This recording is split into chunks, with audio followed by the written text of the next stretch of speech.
حضرت ابو درداء رضی اللہ تعالی عنہ مدینۃ المنورہ سے چلے گئے تھے شام میں، تو وہاں کوئی شخص مدینۃ المنورہ کا ان کو ڈھونڈتے ڈھونڈتے جا پہنچا اور کہا کہ ابو درداء میں مدینۃ الرسول سے آیا ہوں، مجھے پتہ چلا کہ آپ کے پاس حضور کے فرامین ہیں، تو ایک فرمان سننے کے لیے اتنا لمبا سفر کاٹا ہے، یہاں رشتہ داری بھی نہیں ہے، کوئی تجارت بھی کرنے نہیں آیا، کسی سے ملنا بھی نہیں ہے، شہر دیکھنے کے شوق میں بھی نہیں آیا کہ میں دمشق دیکھا ہوں کیسا ہے، صرف ایک ہی غرض ہے میرے سینے میں، اور وہ یہ کہ میں ابو درداء سے حضور کا فرمان سنوں۔ تو حضرت ابو درداء رضی اللہ تعالی عنہ نے پھر انہیں حضور علیہ السلام کا ایک فرمان سنایا، سنو آپ بھی، من سلک طریقا یبتغی فیہ علما سہل اللہ لہ طریقا الی الجنہ، جو کسی ایسے راستے پہ چلا جس راستے میں اس کا مقصد ابتغاء علم تھا، علم سیکھنا تھا، تو فرمایا اللہ اس کے لیے جنت کی راہیں آسان کر دیتا ہے۔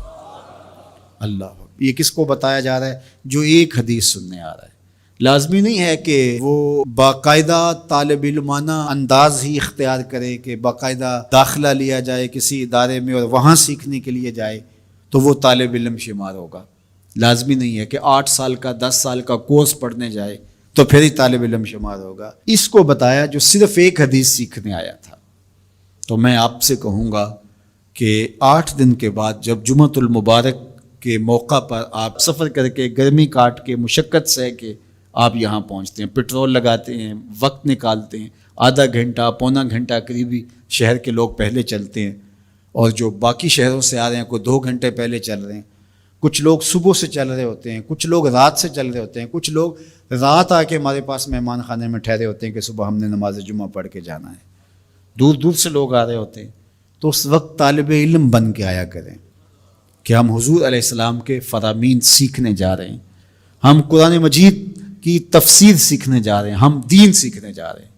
تو پھر آپ جب گھر سے چلیں گے تو جنت کی راہ پہ چل کے یہاں پہنچیں گے۔ اور دوسری بات، وَإِنَّ الْمَلَائِكَةَ لَتَضَعُ أَجْنِحَتَهَا لِطَالِبِ الْعِلْمِ رِضًا بِمَا يَصْنَعُ، اور جب وہ گھر سے چلتا ہے، جتنی بھی دور سے چلا ہے، 20 کلومیٹر سے چلا ہے یا 2000 کلومیٹر سے چلا ہے، وہ جتنی دور سے بھی چلا ہے، جب وہ گھر سے چلتا ہے، اللہ کے نورانی فرشتے اپنے نورانی پر اس کے پروٹوکول کے لیے چلنے والے کے پاؤں تلے پھیلا دیتے۔ یہ پروٹوکول ہے، اللہ اکبر، یہ اعزاز ہے، یہ تکریم ہے۔ پھر ارشاد فرمایا وَإِنَّ فَضْلَ الْعَالِمِ عَلَى الْعَابِدِ كَفَضْلِ الْقَمَرِ عَلَى سَائِرِ الْكَوَاكِبِ، عالم کی فضیلت عابد پر، عالم کی فضیلت گنڈے، بدماش، چور، ڈاکو اس پر نہیں، اس سے موازنہ نہیں کیا جا رہا ہے۔ ایک عام چور، ڈاکو، بدماش سے تو ایک مسجد میں جھاڑو دینے والا بھی افضل ہے، اس سے موازنہ نہیں کیا جا رہا،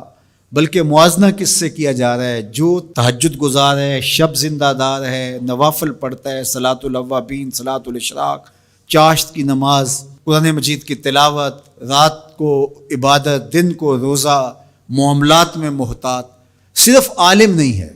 باقی وہ عابد ہے بہت بڑا، اپنی نظر پر پہرے بٹھاتا ہے، خیالوں پر پہرے بٹھاتا ہے، سوچوں کو آوارہ نہیں ہونے دیتا، زبان کو بے قابو نہیں ہونے دیتا، عابد ہے۔ اس پر عالم کی فضیلت کتنی ہے آپ ذرا سنیے تو آپ کا جی چاہے گا کہ ہم مکمل عالم بن جائیں۔ تو فرمایا کہ فضل العالم علی العابد کفضل القمر علی سائر الکواکب، عالم کی اس عابد پر، تہجد گزار پر فضیلت اس طرح ہے جس طرح 14ویں رات کے چمکتے ہوئے چاند کی فضیلت ستاروں پر ہوتی ہے۔ اور ایک حدیث میں حضور نے یوں بھی ارشاد کہا فضلی علی ادناکم، اے صحابہ اس عالم کی عابد پر یوں فضیلت ہے جس طرح تم میں سے ایک عام آدمی پر میری فضیلت ہے۔ اتنا بڑا اعزاز دیا، اتنی بڑی شان اس عالم دین کی ہے، اللہ اکبر۔ اور پھر ارشاد فرمایا وَإِنَّ الْعَالِمَ لَيَسْتَغْفِرُ لَهُ مَنْ فِي السَّمَاوَاتِ وَمَنْ فِي الْأَرْضِ حَتَّى الْحِيتَانُ فِي الْمَاءِ، اور یہ عالم دین اس کے لیے بخشش کی، استغفار کی، معافی کی اللہ کے حضور دعائیں مانگتے۔ کون؟ جو آسمانوں میں رہتے فرشتے، ومن فی الارض، اور جو زمینوں میں رہتے ہیں، حتی الحیتان فی الماء، یہاں تک کہ جو سمندروں میں، دریاؤں میں، پانیوں میں مچھلیاں رہتی ہیں وہ بھی عالم دین کے لیے دعائیں کر رہی ہوتی ہیں، اللہ اس کی مغفرت فرما دے، اللہ اس کی مغفرت فرما دے۔ اگر کوئی معمولی چیز صادر ہو بھی جائے عالم دین سے تو لٹھ لے کے پیچھے نہ پڑ جائیں، ہم تو اگر کوئی گناہ کر بیٹھے تو ہمیں خود معافی مانگنی پڑتی ہے، اور اس خلوص سے شاید مانگتے ہیں کہ نہیں مانگتے، لیکن عالم دین سے اگر کوئی خطا ہو بھی جائے، کوئی غلطی ہو بھی جائے، تو آسمان کے فرشتے بھی دعائیں مانگ رہے ہوتے ہیں،